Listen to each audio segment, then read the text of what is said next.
Hi there, I'm Lauren G. Foster, happiness coach and spiritual teacher for ambitious people who want to create lives of purpose, full of vibrant health, success, love, joy, and freedom.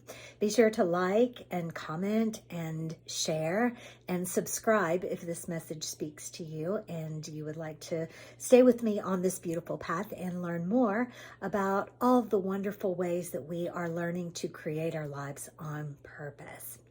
So I was recently invited to speak at a networking event about the difference in masculine and feminine power. And at the end of this short presentation, a young mother in the room said, "You are the first women's empowerment teacher that I have ever heard that didn't put down men." And everyone else in the room agreed. And this sent me on a journey of conversations and inquiry and delving into this idea that in order for feminine power to rise, then this means that power has to be taken away from the masculine. And this is the opposite of what feminine power is. Feminine power uplifts everyone. Feminine power comes from a place of plenty and abundance and unconditional love. It does not come from a place of lack and scarcity in which one person, in order to gain power, must take that power away from another person. And so I found myself really called to join this narrative and to sort of reframe this conversation. And I was led to the documentary called The Red Pill. I will put that link in the comments so that you can check it out. And also go to laurengfoster.com. Check out what masterclasses and workshops and conversations are happening over there, and get on my email list and stay in really, really close touch with me as we embark on this journey of changing the world in beautiful and positive ways. So I discovered, this is probably not news to you, that this battle of the sexes. Battle is the opposite of feminine power. And this led me to be thinking maybe we are doing ourselves a disservice by the names that we have given these kinds of energy. Now, stay with me. Masculine power is practical and analytical in the way that we build things, in the way that we create things. It's a step-by-step sort of process that is very mind-driven, that is very intellect-driven, and it's beautiful, it's magical. Look at the world that we have created using all of these masculine ways of creating. Feminine power is more etheric. Warmth and compassion and empathy and cooperation and collaboration are all the feminine qualities that are much harder to measure, much harder to quantify.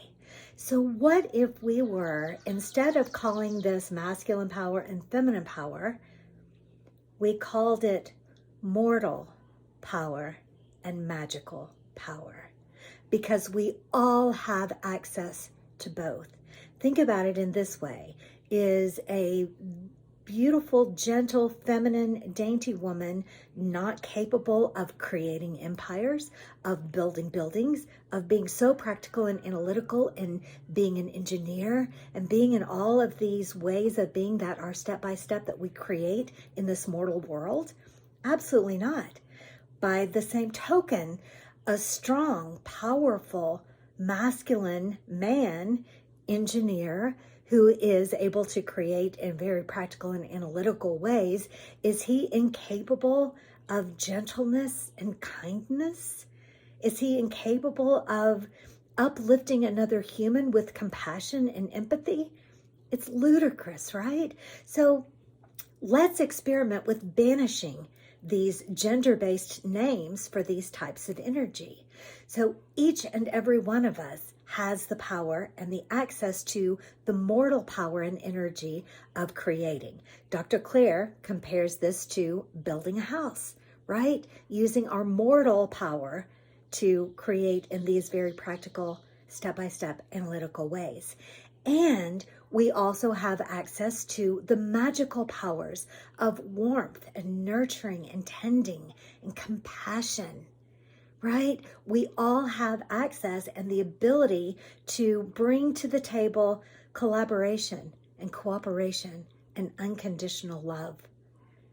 How would it be if the world leaders, no matter what gender their body is, brought to the table, yes, all of their strategy, all of their ability to plan, all of their ability to take information and dissect it and rearrange it and all these beautiful, powerful, mortal qualities, but also a completely solution-oriented frame of mind that brings unconditional love and compassion, empathy, collaboration, cooperation, and all parties were embracing all of their strengths and determined to not leave the war room until a solution was arrived at that serves the whole, that serves all of humanity, that removes all of the divisiveness that is brought about by this battle.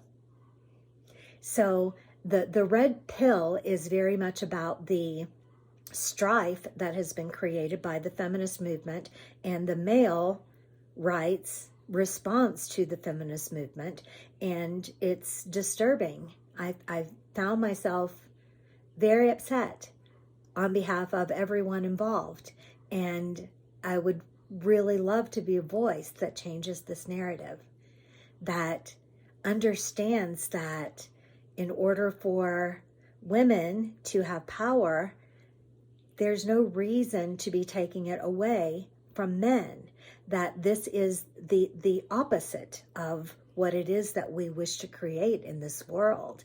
And pitting ourselves against one another based on gender is completely destructive. And this is not the goal. This is not the goal of enlightened and awakened human beings who wish to see a world of prosperity, a world of freedom for everyone. Finally, the power of magic is very spiritual. It is very tapped into the vibrations and the energies of this amazing universe. Now, do not confuse this with religion. Religion has its own set of divisiveness that has been created, but that's a completely other conversation. So I would love for you to walk into this day embracing all of your mortal powers of intellect and analytical skills and practical skills and ways of creating with your hands and your body in this mortal world, and also embracing the power of magic, of compassion, of unconditional love, of empathy, all wrapped in an understanding that this is a massively plentiful universe. This is a massively plentiful planet that has enough of everything for everyone, enough resources, enough money, enough love, and yes, enough power for each of us to build the lives that we want to create based on our unique and individual needs and desires and strengths and weaknesses. This is how we work together, and this is how we change the world. I hope to see you again soon on another video. Again, be sure to like and share, join the conversation, back me up or correct me, join the narrative, share this with anyone that you think might be interested in this conversation, and I hope to see you again very soon. Much love.